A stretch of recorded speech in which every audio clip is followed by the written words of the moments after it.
लीजिए बुआ जी पानी। ये कोई स्टील के गिलास में पानी देता है? वंदना, बेटी को इतना भी नहीं सिखाया कि पानी कैसे देते हैं? सॉरी जीजी। रंगोली बेटा, कांच के गिलास में पानी लेकर आओ जाओ। सब कुछ हमें ही सिखाना होगा। पता नहीं, हम नहीं होते तो क्या ही होता तुम लोगों का। अरे जब रंगोली की शादी की बात चल रही है तो तुम्हें ध्यान रखना चाहिए वो क्या सीख रही है, कैसे चल रही है, कैसे उठ बैठ रही है। जी आप इसे क्या समझा रही है? ये खुद कुछ सीखी नहीं हुई है। बस गांव से पापा उठाकर ले आए थे और बन गई इस घर की बहू। ये वो है, वो क्या कहते हैं, अरे वो। बुआ जी गवार बोलना था ना, क्या आप भी अटक जाती है? अरे भाई हमसे नहीं होता ये सब। मुझे तो अजीब लग रहा है ऐसे वंदना को कुछ भी कहना। रंगोली क्यों करवा रही हो अपनी बुआ से ये एक्टिंग? है तुझे पता है ना वो दोनों ऐसी नहीं है। अरे मम्मी, हम उस आंचल के घर गए थे ना पूजा में, तब उसकी बुआ इसी तरह से उससे बात कर रही थी, है ना मोना बुआ? हाँ रंगोली सच कह रही है। अरे इतने ताने मार रही थी उसकी दोनों बुआएं, पूछो मत। इस तरह की ननदों ने हमारा नाम खराब कर रखा है। नहीं, आपका नाम क्यों खराब है? मेरी बुआएं तो बिल्कुल ऐसी नहीं है। हाँ जीजी, मैं तो जब से इस घर में शादी करके आई हूँ तब से आप दोनों ने मुझे पलकों पर बिठा कर रखा है। रंगोली, तुम्हें पता है तुम्हारी दोनों बुआओं ने ही मुझे खाना बनाना सिखाया, लेकिन फिर भी कभी ना तो कोई ताना मारा और ना ही कभी मेरी किसी से बुराई की। अरे हमारे भाई की पत्नी हमारे लिए कितनी खास हुई। इसने हमारे माता पिता का ध्यान रखा, हमारे भाई की जिंदगी में खुशियां लेकर आई, हमारी भतीजी रंगोली को ले आई। हम कैसे अपनी भाभी से दुखी हो सकते हैं? जी मैं तो बस इतना चाहती हूँ मेरी रंगोली को भी आप जैसी ही ननद मिले जो उसके साथ सहेली की तरह रहे। अरे तू चिंता मत कर वंदना, हमारी रंगोली है ही इतनी प्यारी कि जिस भी घर में जाएगी वहाँ सबका दिल जीत लेगी। और नहीं तो क्या, आखिर बुआओं पर जो गई है अपनी। रंगोली एक आजाद, प्यारी और रिश्तों में विश्वास रखने वाली लड़कियों में से थी, क्योंकि उसके आसपास उसे ऐसा ही माहौल हमेशा देखने को मिला था और उसके माता पिता की भी यही इच्छा थी कि उनकी बेटी को ससुराल भी ऐसा मिले। वंदना, रंगोली के लिए एक रिश्ता आया है। परिवार काफी अच्छा है। हमारी कंपनी के साथ उनकी कंपनी ने काफी अच्छा कारोबार किया है। तो फिर आप क्या सोच रहे इतना? अगर सामने से रिश्ता आया है तो ये तो अच्छी बात है। हाँ वो तो है, लेकिन उस घर में अगर रंगोली की शादी होती है तो उसकी 3 बुआ सास होगी। कहीं उसे घर में उसकी बुआ सासों ने दबाने की कोशिश की तो? आप क्यों इतना ज्यादा सोच रहे हैं? आपकी भी तो 2 बहनें हैं। उन्होंने कभी मुझे कुछ कहा क्या? बल्कि उन्होंने तो मुझे हमेशा अपनी बहन की तरह रखा। हाँ वो बात भी सही है। तो रंगोली का रिश्ता यहाँ इस घर में चलाऊं? एक बार लड़का लड़की एक दूसरे से मिल ले, फिर हम रोका भी कर लेंगे। हाँ, एक बार आप अपनी बहनों से भी मशवरा कर लेना। ठीक है। वंदना के कहने पर अविनाश ने रंगोली का रिश्ता मनोहर सेठी के परिवार में तय कर दिया, जो शहर के काफी जाने माने बिजनेसमैन में से एक थे। अब बड़ा परिवार था तो वंदना और उसके घर वाले शादी की तैयारियां भी बड़े जोरों शोरों से कर रहे थे। देखो आप लोग शादी में सारा अच्छा सामान डालना, ठीक है? कहीं ऐसा ना हो कि हमारी बेटी को वहां जाकर कुछ भी सुनना पड़े। अरे क्यों इतनी चिंता कर रहा है? कोई कुछ नहीं कहेगा हमारी रंगोली को। हमने उसकी तीनों बुआ जी के लिए अच्छे तोहफे लिए हैं। वैसे रंगोली बेटा, तेरे होने वाले पति से बात तो होती होगी? हाँ बुआ जी, रोज होती है। क्यों? तो उसने कुछ बताया कि उसकी बुआओं का स्वभाव कैसा है या उन्हें क्या पसंद है? हाँ मैंने पूछा था अनुज से। कह रहे थे कि उनकी बुआओं ने उनके पिताजी को पाल पोस कर बड़ा किया है, इसलिए उसके पिताजी काफी मानते हैं उन्हें। इसका मतलब तेरी बुआ सासू की उस घर में अच्छी खासी चलती है। हाँ आप सही कह रहे हैं पापा। देख रंगोली, मुझे वैसे तो इन सब के बारे में ज्यादा पता नहीं है, लेकिन तू अपनी बुआ सासू के ज्यादा मुंह मत लगना, ठीक है? अगर वो कुछ कह दे तो सुन लेना। अगर तू उन्हें खुश रखेगी तो वो तुझसे ज्यादा पंगे नहीं लेंगी, नहीं तो कहीं वो तुझे ससुराल में परेशान ना कर दे। क्या अविनाश क्या समझा रहा है रंगोली को? वो कोई बेचारी अबला नारी है क्या जो कुछ भी सहन कर लेगी? लेकिन अनुज कह रहे थे कि उन्हें ज्यादा कुछ नहीं, बस खातिरदारी करवाना बहुत पसंद है और खाने का बड़ा शौक है। अरे तो इसमें क्या दिक्कत है फिर? हमारी रंगोली तो कितना अच्छा खाना बना लेती है। वो तीनों एक बार इसके हाथ का खाना खाएगी तो कुछ मांगेगी ही नहीं।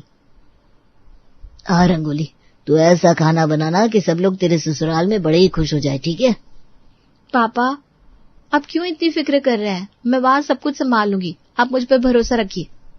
मुझे तुझ पर पूरा भरोसा है बेटा, बस मैं चाहता हूँ तू अपने ससुराल में सुखी रहे।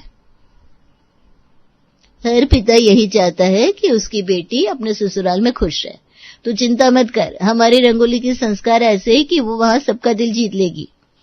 अपनी बहनों और रंगोली की बात सुनने के बाद अविनाश को थोड़ा बहुत चैन मिला था। शादी की तैयारियां कब पूरी हो गई, कब रंगोली अपने ससुराल पहुंच गई, वक्त का पता ही नहीं चला। आओ बहू, अब कलश को गिराओ और अंदर आ जाओ रंगोली। यहाँ तो आरती भी मेरी बुआ सास कर रही है। इसका क्या मतलब समझू मैं कि मेरी सास की इतनी भी नहीं चलती। रंगोली बहू, आओ यहाँ बैठो, हमारे पास आओ। ये तीनों मुझे ऐसे क्यों घूर रही हैं? अब क्या सवाल करने वाली है? कहीं मैंने जो सोचा था कि ये बुआ सीधी होंगी वो गलत ना साबित हो जाए। प्लीज भगवान बचा लेना। अरे डरने की जरूरत नहीं है, हम इतनी बुरी बुआ सास नहीं है। हाँ, हम वो डरावनी, हर बात पे ताना मारने वाली बुआ सास में से नहीं है बेटा। क्या सुमन बहू, तू ही बता दे तेरी देवरानी को, हम ऐसे है क्या? नहीं नहीं, उससे भी ज्यादा है ये तो। क्या? मेरा मतलब है बिल्कुल वैसा नहीं है। नहीं नहीं, लगता है भाभी के मुंह से सच निकल गया। देखा, तेरी जिठानी को भी हमने कभी कुछ नहीं कहा, बिल्कुल अपनी बेटी की तरह रखते हैं। चलो अब काम की बात करते हैं। हैं? काम की बात? क्या करवाने वाली है अब ये मुझसे? रंगोली, तुम्हें क्या क्या बनाना आता है? बुआ जी, आप जो बोले मुझे सब बनाना आता है। बस यही तो नहीं बोलना था देवरानी जी। वाह, रंगोली को तो सब तरह का खाना बनाना आता है, ये हुई ना बात। तो एक काम करो, आज सब कुछ बना दो। क्या? तुमने ही तो कहा मुझे सब बनाना आता है, तो सब बना दो। देखो, पहले के जमाने में कैसे राजा महाराजाओं को शाही थाली परोसी जाती थी जिसमें सब कुछ होता था। पकवान भी, मीठा भी, खाना भी, तरह तरह की रोटियां भी। बस आज तुम वही बना दो। क्या? सब कुछ बना दो? अरे ये कमला तो मजाक कर रही है, सब कुछ एक साथ नहीं बनाना है। अच्छा फिर ठीक है। ठीक नहीं है, अभी बात बाकी है, सुन लो पूरी। बस 20-25 डिशेस बनानी है और ज्यादा कुछ नहीं। बस और कुछ नहीं? 20 से 25? हाँ बस। अब तुमने कहा ना तुम्हें सब कुछ बनाना आता है, तो देखो कुछ पंजाबी खाना बना देना, कुछ साउथ इंडियन, कुछ चाइनीज और कुछ वो जो तुम्हें समझ में आए। अरे बना लेगी वो, उसे समझ में आ गया है। चलो अब हम खाने पर मिलते हैं। अनुज, ये सब क्या था? मैंने बताया तो था कि मेरी बुआओं को खाने का शौक है। हाँ, लेकिन ये थोड़ी ना बताया था कि उन्हें शाही थाली की तरह सब कुछ खाने का शौक है, वो भी एक साथ। भाभी, अब आप ही कुछ कीजिए ना। बुआ जी ने इससे पहले ही रंगोली को पकड़ लिया, इससे पहले कि मैं इसे बता पाती कि ये तीनों अगर कुछ भी पूछे तो ना कहना है। लेकिन अब रंगोली ने कह दिया उसे सब कुछ आता है, तो अब क्या होगा? अब चटनी बनेगी। चटनी? रंगोली की। गांव फंस गई मैं। रंगोली को कहाँ पता था कि उसके सिर्फ एक हाथ से वो इस अभिमन्यु चक्रव्यूह में फंस गया है। तू अब तो फंस गई थी, लेकिन उसे पता नहीं था कि इस चक्रव्यूह से बचना कैसे है। अरे रंगोली कहाँ गई? मैं यहाँ हूँ भाभी। चलो अच्छा है तुम जिंदा तो हो, मुझे लगा कहीं तुम। खैर तुमने बना लिया खाना? मेरा मतलब है वो शाही थाली। हाँ ये रही, कटलेट, आलू चाट, ब्रेड रोल्स, दही भल्ले, छोले भटूरे, पनीर की सब्जी, चावल। अरे बस बस, बताते बताते कहीं तुम बेहोश ना हो जाओ। भाभी, ये बुआ जी कब जाने वाली है यहाँ से, और मुझे कब तक ये शाही थाली बनानी होगी इनके लिए? अब तुम दोनों की शादी के लिए वो तीनों आई थी, पता नहीं कब जाने वाली है। हम लोग उनसे कह भी तो नहीं सकते ना कि जाइए भाई यहाँ से। अगर मुझे पता होता तो मैं कह देती कि मुझे कुछ भी नहीं आता, लेकिन अब तो रोज इनको सुबह शाम रात इतना सब कुछ खाना होता है। अब तुमने कुत्ते को हड्डी खिला दी है तो वो पीछे पीछे तो आएगा ही। बेचारी मेरी बहू, नई नई शादी हुई है और जब देखो वो सिर्फ रसोई में ही दिखाई पड़ती है। मुझे भी रंगोली के लिए बुरा लग रहा है, लेकिन हम क्या कर सकते हैं। जीजी को कुछ कह भी नहीं सकते, वरना तुम्हारे पापा जी को बुरा लग जाएगा।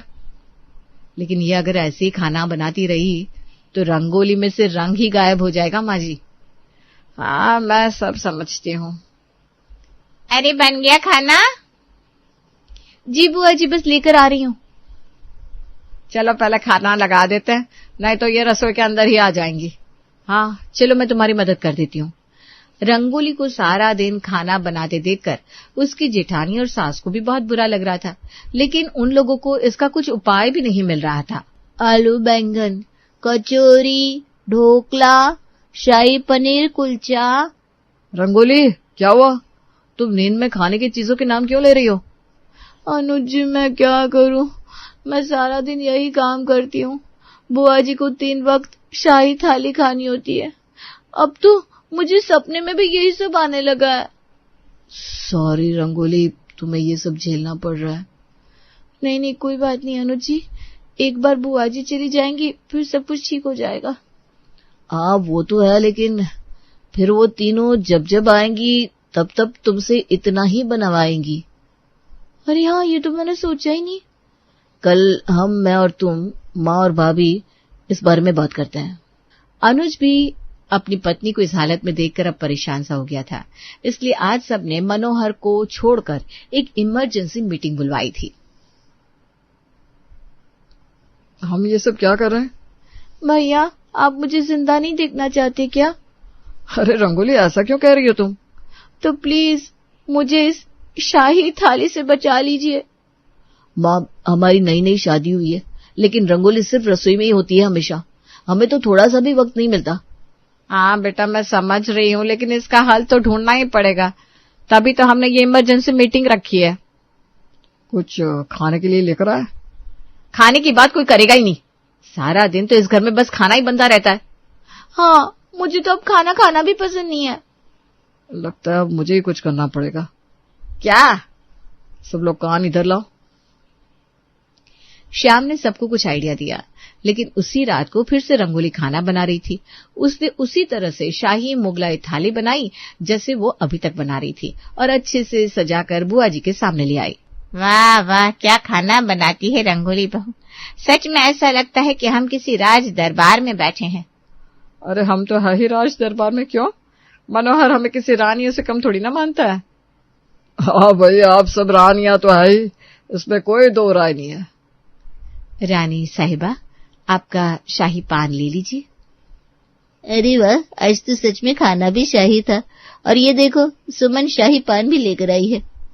रंगोली ने आप सबके लिए शाही पान, शाही चुका, चांदी के गिलास, सब कुछ सजाया है। ये देखिए। वाह वाह रंगोली बहू, तू तो कमाल ही है, आज तूने मन खुश कर दिया। थैंक यू बुआ जी। अरे सिर्फ थैंक यू से काम नहीं चलेगा रंगोली, आज तो ये तीनों रानियां तुम्हें शगुन में शाही खजाना भी देंगी। क्यों बुआ जी, है ना? वैसे तो आम बुआ जी होती है सबकी, जो आम खाना बनवाती है तो 1100 दे देती है, लेकिन हमारी तीनों बुआएं तो शाही है, इनका मुकाबला कोई नहीं कर सकता। जैसे वो शाही खाना बनवाती है, वैसे ही आज तुम्हें तोहफे भी देंगी शाही। अरे जीजी के पास जो गहने और शाही कपड़े पड़े हैं ना, आप उस दिन नहीं दिखा रही थी? हाँ हाँ, क्यों नहीं। अब शाही खाना खाया है तो शाही गिफ्ट तो देना ही होगा। देखा, मैंने कहा था ना, अब बुआ जी तुम्हें सोने की चेन, सोने के गहने, महंगे महंगे कपड़े सब देगी, देखना। क्या? मेरा मतलब है, हाँ, बहू ने इतने दिन सेवा की है तो इतना तो बनता है, आखिर हम बुआएं हैं। अरे बुआएं नहीं, शाही बुआएं हैं आप लोग, तो निकालो शाही तोहफा। हाँ रंगोली, मेरी तरफ से ये सोने की चेन। मेरी तरफ से ये सोने की अंगूठी। और मेरी तरफ से ये। अरे दीजिए ना बुआ जी, शर्मा क्यों रही है, दीजिए दीजिए।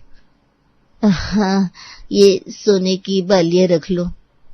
वाह, आप तीनों तो सबसे बेस्ट है बुआ जी। अब तो मैं हर रोज शाही थाली ही बनाऊंगी। नहीं नहीं बहू, कल तो मैं जा रही हूँ, बस बहुत दिन हो गए हमें आए हुए। हाँ, मेरी तो टिकट भी हो गई है, मैं जा रही हूँ सुबह को। मैं तो बस अभी पैकिंग के लिए जा रही थी। चलो भाई, पैकिंग नहीं करनी है क्या? हाँ हाँ, चलो चलो। मैं भी आती हूँ, रुको। वाह भैया, आपने तो कमाल कर दिया, मान गए। अब जिंदगी में कभी शाही थाली का नाम नहीं लेंगी ये तीनों। वाह वाह वाह, बढ़िया खुशबू आ रही है किचन से। वैसे मेरी प्यारी बहना क्या बना रही है? हमारे किचन से खाने की खुशबू आज की थोड़ी ना है, ये तो रोज आती है। हमारी सरोज इतनी निपुण जो है खाना बनाने में। हाँ भाई, ये बात तो सही है। जब तक मैं सरोज के हाथ का खाना नहीं खा लेता, ना मेरा दिल भरता है ना ही पेट। हमारी बेटी के हाथों में साक्षात अन्नपूर्णा माता का वास है। क्या खाना बनाती है। बस बस, इतनी भी तारीफ बंद करो। और खाना मैं बनाऊं या माँ, हमारे घर में खाना अच्छा ही बनता है, क्योंकि ये किसी के हाथों का कमाल नहीं है, ये हमारे बर्तनों का कमाल है। मुझे तो लगता है इतने सालों से इन्हीं बर्तनों में हम खाना बना रहे हैं, इस वजह से कोई कुछ भी बनाए, खाने में स्वाद डालना इन बर्तनों की आदत हो गई है। अगर ये बर्तन ना होते ना तो मुझे नहीं लगता खाना इतना अच्छा बन पाता। तो अगर आपको तारीफ करनी है तो हमारे बर्तनों की करो, मेरी नहीं। क्या दीदी, आप भी, कोई बर्तन कैसे स्वाद दे सकता है? स्वाद आपके हाथों में है, बस ये बात आप मानने को तैयार नहीं है। हाँ सरोज बेटा, ये सच कह रहा है, स्वाद तुम्हारे हाथों में है, तुम्हें ही खुद पर यकीन नहीं है। पता नहीं पापा क्यों, लेकिन जब भी मैं इन बर्तनों में खाना बनाती हूँ ना, एक अलग ही जोश आ जाता है। ऐसा लगता है चाहे मैं कोई मसाले डालूं या ना डालूं, खाना तो अच्छा ही बनने वाला है। अगर गलती से भी कोई और बर्तन खाना बनाने के लिए ले लूं तो मुझसे खाना जल जाता है, नहीं तो फिर बिगड़ जाता है। सब्जी जलने का और बर्तनों का कोई लेना देना नहीं है बेटा। सच तो यह है कि तुम्हारे हाथ में स्वाद है, इसी वजह से तुमने बनाया हुआ खाना स्वादिष्ट होता है। शायद होगा ऐसा, लेकिन मुझसे किसी और बर्तन में खाना बनता ही नहीं है। मैं नहीं बना सकती किसी और बर्तन में अच्छा खाना। अभी कुछ दिनों में शादी करनी है तुम्हारी, ससुराल जाकर तुम्हें अलग बर्तनों में खाना बनाना होगा, फिर क्या करोगी? तब तो तुम्हें नए बर्तन अपनाने ही होंगे ना। माँ, हम एक काम करेंगे, जब बेटी विदा होती है तो लोग उसके साथ महंगे महंगे तोहफे देते हैं ना, अच्छी अच्छी नई चीज़ें देते हैं। हम हमारी दीदी को उसके फेवरेट ये पुराने बर्तन देंगे। फिर हमारी लाडली अपने मायके के पुराने स्वाद देने वाले बर्तनों में अपने ससुराल वालों के लिए खाना बनाएगी, है ना दीदी? माँ, ये ना बड़ा शैतान हो गया है, हर बात को लेकर मेरा मजाक बनाता है। सरोज सुमित की पीठ पर झूठ मुटका मारती है और सुमित जोर से हंस पड़ता है। अरे उस बेचारे को क्यों मार रही है, सच्ची तो कह रहा है वो। अगर इनके अलावा तुम किसी और बर्तनों में खाना ही नहीं बना सकती तो क्या ले जाओगी अपने मायके के पुराने बर्तन अपने ससुराल में? हाँ, ले जाऊंगी, क्योंकि ये दुनिया के सबसे खास बर्तन है। इन बर्तनों से मुझे अलग ही लगाव है। और सबसे खास बात, इन बर्तनों में कुछ भी बनाया तो अच्छा ही बनता है, मुझे पता है। ऐसे बर्तन अपने ससुराल ले जाने में कैसी शर्म, मैं तो ले जाऊंगी। अभी तो कह रही थी आप दीदी कि पुराने बर्तनों में कैसी शर्म, लेकिन एक बार रिश्ता फिक्स होने दो, अच्छा ससुराल मिलने दो, फिर आप खुद ही मना कर दो कि नहीं भाई नहीं, ये पुराने बर्तन नहीं चाहिए मुझे। नहीं करूंगी ऐसा, देख लेना तुम। अब बस भी करो ये पुराने बर्तनों वाला पुराण। चलो खाना ठंडा हो रहा है, खा लेते हैं। सब लोग खाना खाने बैठते हैं। ऐसे ही कई दिन निकल जाते हैं। एक दिन एक बड़े परिवार के लड़के किरण का रिश्ता सरोज के लिए आता है। सरोज दिखने में काफ़ी सुंदर, सुशील और समझदार थी। किरण को तो सरोज देखते ही पसंद आ जाती है। बड़े ही धूमधाम से पूरे परिवार के साथ सरोज किरण को अपनी दुल्हन बनाकर अपने घर लेकर जाता है। थोड़े ही दिनों में सरोज किरण के घर में अच्छे से घुल मिल गई थी। कुछ दिनों बाद, बेटा सरोज, तुम ज़्यादा कुछ बोलती नहीं हो, तुम्हें इस घर में कोई दिक्कत तो नहीं है ना? देखो, मुझे अपनी माँ ही समझना और मुझसे खुलकर बात करना। तुम मेरे लिए मेरी मिताली जैसी हो, जैसे वो मेरी बेटी है वैसे तुम भी मेरी बेटी हो। वैसे तुम इस शादी से खुश तो हो ना बेटा? जी हाँ माँ जी, मैं इस शादी से बिल्कुल खुश हूँ। आप सब इतने अच्छे हो, मेरा कितना ख्याल रखते हो। मैं तो नसीब वाली हूँ जो मुझे इतना अच्छा परिवार मिला है। तो फिर तुम इतनी उदास और गुमसुम क्यों रहती हो? अपने घर वालों की याद आती है क्या? घर वालों की याद तो आती है, लेकिन क्या बेटा? तुम्हें याद आ रही तो जाकर मिल आओ। कहाँ तुम्हें ज़्यादा दूर जाना है? एक ही शहर में तो है तुम्हारा ससुराल और मायका। नहीं माँ जी, वैसी बात नहीं है। हमारे घर में ना खाना बनाने के लिए वो मौसी आती है। क्या हम घर पर खाना नहीं बना सकते? क्या हुआ बेटा, तुम्हें उनके हाथ का खाना पसंद नहीं है क्या? हमारे घर में सभी को उनके हाथ का खाना बहुत पसंद है। काफ़ी अच्छा खाना बनाती है वो। नहीं, मेरे कहने का वो मतलब नहीं था माँ जी। मौसी तो अच्छा खाना बनाती है, लेकिन मुझे ना खाना बनाना बहुत पसंद है। जब से मुझे खाना बनाना आने लगा है, तब से ऐसा एक भी दिन नहीं हुआ जिस दिन मैंने खाना ना बनाया हो। और सच कहूँ तो मुझे किचन के बर्तनों से काफ़ी लगाव है। मेरी शादी को 1 महीना हो गया और मैं किचन से दूर हूँ। बड़ा अजीब लग रहा है। जब मैं खाना बनाकर अपने परिवार वालों को खिलाती हूँ तब उनके चेहरे की खुशी देखकर मुझे भी खुशी होती है। अब मैं खाना नहीं बना रही हूँ, इस वजह से आपको मेरे चेहरे पर उदासी दिख रही है।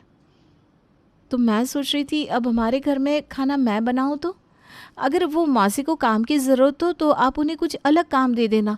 वही मैं सोच रही हूँ, घर में सब कुछ इतना अच्छा है फिर भी तुम इतनी उदास क्यों हो? ये कारण है तुम्हारी उदासी के पीछे का। वैसे हमारे यहाँ जो मौसी खाना बनाती है ना, वो हमारे यहाँ का काम छोड़ने ही वाली है। मैंने ही पकड़ कर रखा है उन्हें। उसे अपने बेटे के पास नासिक जाना है, लेकिन मिताली को उसके कामों से, पढ़ाई से फुर्सत नहीं मिलती घर के काम करने के लिए, और अब मुझसे अकेले ज़्यादा काम होता नहीं। तो मैंने उन्हें कहा कुछ दिन, मतलब जब तक नई काम वाली नहीं मिल जाती तब तक तुम हमारे यहाँ का काम मत छोड़ो। तुम भी नहीं हो, तुम्हें भी कैसे मैं एकदम से पूरा काम थमा देती, इस वजह से मैंने उन्हें जाने नहीं दिया। लेकिन अगर तुम्हें खाना बनाना अच्छा लगता है तो ठीक है, आज से तुम खाना बनाओ, मैं उन्हें काम के लिए मना कर देती हूँ। नहीं माँ जी, आज नहीं, आज के दिन उन्हें ही खाना बनाने दो। कल से हर रोज़ मैं ही खाना बनाऊंगी। ऐसा क्यों? तुम्हें तो खाना बनाना अच्छा लगता है ना, फिर आज से क्यों नहीं? वो मुझे अपने मायके जाना है। ठीक है, आज वो मौसी खाना बना देगी, कल से तुम बनाना। शाम को सरोज अपने मायके जाती है। अगले दिन सुबह सुबह सरोज अपने मायके से वापस आती है, लेकिन उसके हाथ में एक बड़ी गोनी थी जिसमें काफ़ी सामान था। और सामान देखकर, सरोज तुम इतनी सुबह सुबह और रिक्शा से क्यों आई? मुझे फ़ोन कर देती, मैं लेने आ जाता तुम्हें। और ये हाथों में क्या है तुम्हारे? सारे सवालों के जवाब देती हूँ मैं, मुझे अंदर तो आने दो। सरोज घर के अंदर आती है, तभी रोहिणी भी उसके कमरे से बाहर आती है। अरे बहू, कल शाम को ही तो गई थी तुम अपने मायके, आज सुबह सुबह वापस आ गई। सबसे मिलकर आराम से वापस आती। और ये बड़े गोनी में क्या है? यही बात तो मैं कब से पूछ रहा हूँ माँ, ये बता ही नहीं रही। इतनी बड़ी गोनी लेकर ये अकेली आई है। ये क्या बात हुई बेटा? एक फ़ोन किरण को कर देती, वो आ जाता तुम्हें लेने। तुम्हारे साथ इतना सामान था, अकेले आने की क्या ज़रूरत थी? मुझे लगा कि किरण जी सो रहे होंगे, आज संडे है ना, तो क्यों उन्हें परेशान करना। और ज़्यादा दूर थोड़ी ना है, यहाँ पास ही में तो है मेरा मायका। ठीक है, चलो आप बताओ इस गोनी में क्या है?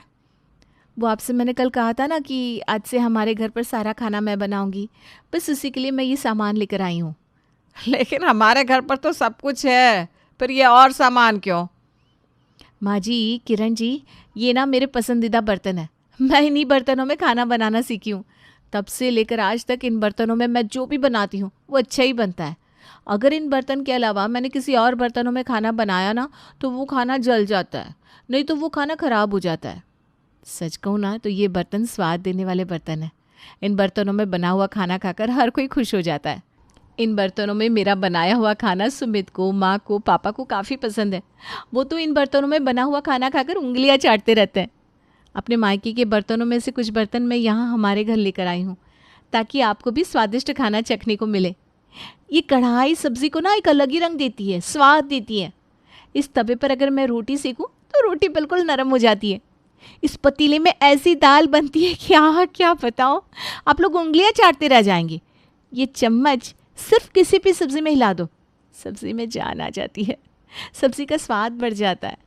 अगर इन बर्तनों में खाना बनाना तो खाने में 4 चांद लग जाते हैं। तुम क्या कह रही हो? ऐसा कुछ नहीं होता। हाँ बेटा, स्वाद तो हाथ में होता है। स्वाद देने वाले बर्तन, ऐसा कुछ नहीं होता। वो तो तुम्हें इन बर्तनों से लगाव है ना, इस वजह से तुम ऐसा सोच रही हो। माँ जी प्लीज़, अब मुझे ये बर्तन किचन में इस्तेमाल करने दो ना। मुझे सिर्फ इन्हीं बर्तनों में खाना बनाना आता है, मैं किसी और बर्तन में खाना नहीं बना सकती। लेकिन सरोज, ये बर्तन काफ़ी पुराने हैं और हमारे किचन में सारे बर्तन नए हैं। किचन का पूरा व्यू ही इन बर्तनों की वजह से ख़राब हो जाएगा। माँ जी प्लीज़। अरे तुम समझती क्यों नहीं हो? ठीक है, बनाओ इन बर्तनों में खाना, देखते हैं तुम्हारे स्वाद देने वाले मायके के बर्तनों का कमाल। लेकिन माँ। किरण, एक बार मैंने इजाज़त दे दी ना तो बस बात ख़त्म। जाओ तुम जाकर नहा लो, फिर हम सब मिलकर नाश्ता करते हैं। सरोज, जाओ जाकर मिताली को जगाओ। पता नहीं इस लड़की का कैसे होगा शादी के बाद। उम्र हो गई है शादी की, लेकिन अभी भी बच्चों जैसी हरकतें करती है। सरोज अपने मायके से लाए हुए बर्तनों में पहली बार सबके लिए नाश्ता बनाती है। वाह सरोज, तुम्हारे हाथों में तो काफ़ी स्वाद है। कितना अच्छा नाश्ता बनाया है तुमने। हाँ भाभी, सच में ऐसा लग रहा है किसी होटल से लाया हो। स्वाद तो अच्छा है ही, लेकिन कितना फटाफट बनाया। कम टाइम में कितना कुछ बना लिया तुमने। किरण, देखा है तुम्हारी पत्नी कितनी होशियार है खाना बनाने में। माँ, ये स्वाद सरोज के हाथों का थोड़ी ना है। ये स्वाद तो सरोज के मायके से जो बर्तन आया है उसका है। मैं भी वही कह रही हूँ, ये स्वाद मेरे हाथों का नहीं है। देखिए ना माँ जी, इन बर्तनों में खाना कितना स्वादिष्ट होता है। ये बर्तन ना बिल्कुल जादुई है। भाभी, भैया मजाक कर रहा है। लेकिन मैं मजाक नहीं कर रही हूँ, ये स्वाद सच में इन बर्तनों की वजह से आया है। ये और उसके मायके के बर्तन, उफ। सरोज के मायके से जो पुराने बर्तन आए थे, उन बर्तनों की वजह से किरण काफ़ी अपसेट था। रोहिणी को भी वो बर्तन किचन में अच्छे नहीं लग रहे थे, लेकिन उससे अपनी बहू का दिल दुखाया नहीं जा रहा था। ऐसे ही कई दिन चले जाते हैं। सरोज अपने परिवार वालों के लिए नए नए पकवान उन बर्तनों में बनाती। ऐसे ही एक दिन रोहिणी की दोस्त सुमति रोहिणी के घर आती है। वाह रोहिणी, बड़ी नसीब वाली हो। क्या घर बनाया है तुम्हारे बेटे ने तुम्हारे लिए, एकदम आलीशान। हाँ, नसीब वाली तो हुई मैं। बेटा अच्छा खासा कमाता है, बहू भी सर्वगुण संपन्न है, बेटी के लिए भी अच्छे रिश्ते आ रहे हैं, सब कुछ सही है। घर देखते देखते सुमति की नज़र किचन की तरफ जाती है।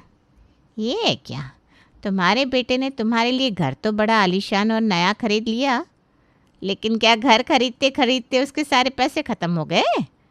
वो तुम्हारे लिए नए घर में सारे बर्तन नहीं खरीद पाया क्या? कुछ बर्तन नए, कुछ बर्तन पुराने। इतना अच्छा किचन है और उसमें ये पुराने बर्तन बिल्कुल भी शोभा नहीं दे रहे। अरे वो पुराने बर्तन बहू अपने मायके से लाई है। तुम्हारा बेटा इतना अच्छा कमाता है, फिर तुम पर कैसे ऐसी नौबत आ गई? अपनी बहू के मायके से पुराने बर्तन मंगवाने पड़े? अरे वो सब तुम जाने दो, इतने दिनों बाद मिली हो, कुछ और बातें करते हैं ना। थोड़ी देर बाद सुमति चली जाती है, लेकिन सुमति ने जो कुछ भी कहा उसका रोहिणी को काफ़ी गुस्सा आ गया। वो तुरंत ही किचन के सारे पुराने बर्तन हटा देती है। थोड़ी देर बाद सरोज घर पर आती है। माँ जी, ये क्या, मेरे सारे बर्तन कहाँ गए जो मैं अपने मायके से लाई थी? हटा दिए सारे बर्तन। लेकिन माँ जी क्यों? आपने मुझे इजाज़त दी थी ना ये बर्तन किचन में रखने की। हाँ, मैंने तुम्हें इजाज़त दी थी क्योंकि उस वक्त तुम नई थी।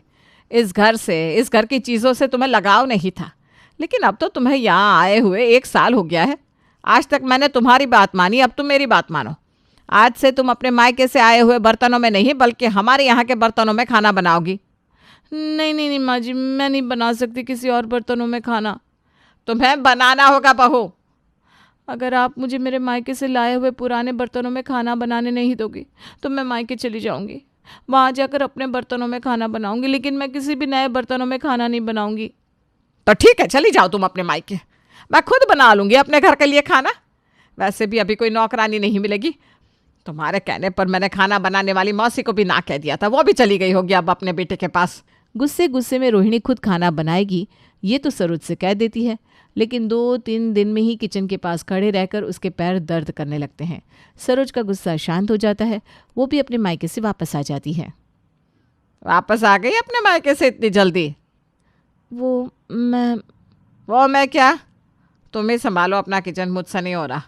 तुम चाहे पुराने बर्तनों में बनाओ या फिर नए बर्तनों में, लेकिन खाना तुम ही बनाओ। तुम्हारे जैसा स्वाद मेरे हाथ में भी नहीं आ रहा। आपके बनाए हुए खाने में भी ऐसा ही स्वाद आता अगर आप ये मेरे वाले बर्तन इस्तेमाल करते। अरे बस बस, पता है मुझे तुम और तुम्हारे बर्तन। उफ।